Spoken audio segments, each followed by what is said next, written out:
এটা পেঁয়াজ ভাজবো, পেঁয়াজটাকে ভালো করে হয়ে গেছে। এখন রসুন থেতো করা। পেঁয়াজটা বেশি লাল করার দরকার নেই, না না, হালকা গোল্ডেন কালার হলেই হলো। তারপর কাঁচা লঙ্কা,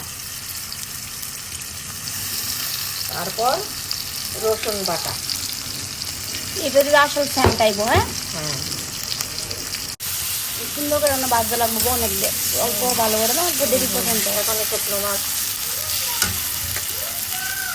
কেউ বলে শীতল শীতল, কেউ বলে পুঁটি শুটকি, কেউ বলে চেপা। আপনারা কি বলুন তা তো আমি জানি না, আমাদের এখানে চেপাই বলা হয়। এটা চেপা শুটকি, চেপা শুটকি, পুঁটি শুটকি।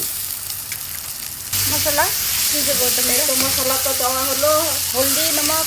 হলদি নিমক দিয়েছি, হলদি আর অল্প লাগবে। লঙ্কা গুঁড়ো, বাস। আর কিছু অন্য মশলা লাগবে না। অল্প জল দেওয়া হয়েছে না?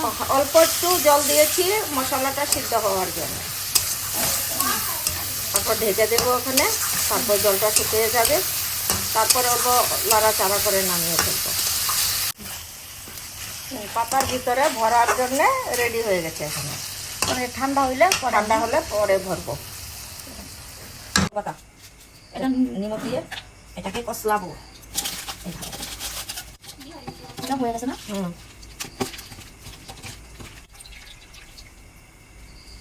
এটা এইভাবে চিপে তারপরে মশলা করবো। পাতাগুলো এভাবে বিছানো হয়েছে। হ্যাঁ, পাতাগুলো যে বিছানো হয়েছে, এখন মশলা দিয়ে এটাকে বলবো। মশলা না, ভাজা ভাজা শুকনো মাছের চাটনি বানানো হয়েছিল।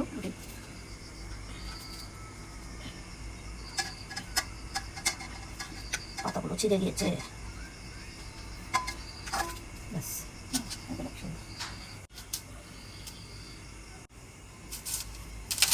ওইগুলি ভরা হয়ে গেছে। হ্যাঁ। এখন এগুলি আমরা তেলে তেলে ভাজবো। ভেজে নেব।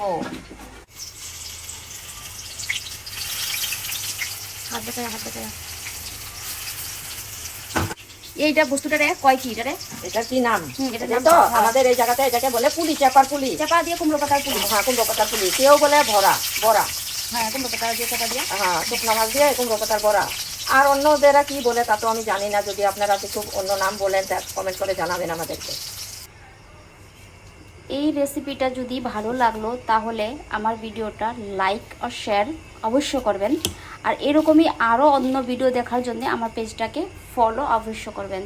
লাস্ট পর্যন্ত ভিডিওটা দেখার জন্য অনেক অনেক